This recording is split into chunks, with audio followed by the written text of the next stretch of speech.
Now is employee loan request or employee advance or IOU. All of them are to be treated from the same route. So once you log in as an employee to your dashboard, you go to the left side of the dashboard of what you're seeing.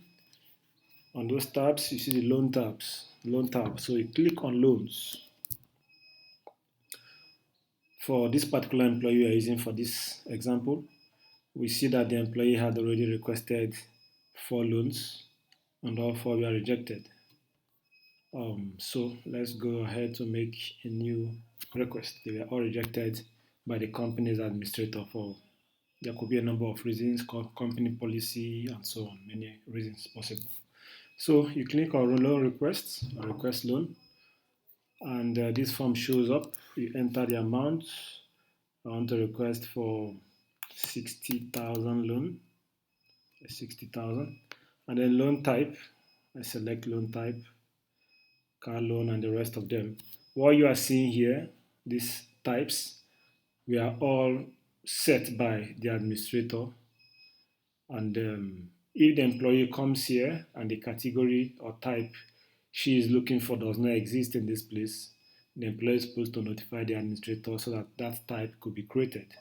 Otherwise, the employee will just be limited to choosing from one of these options.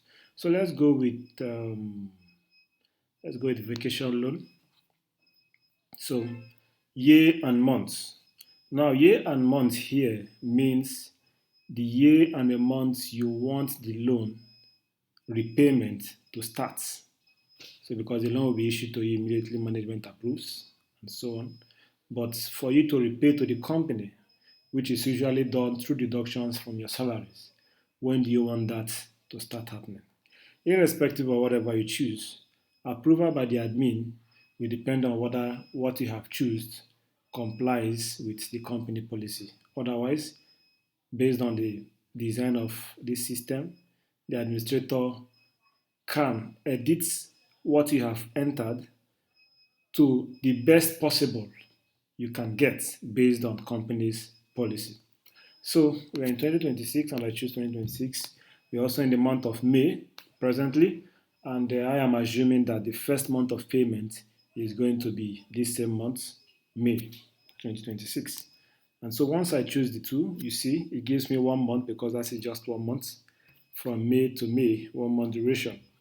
Now, but I don't want to pay this loan within my first just 1 month.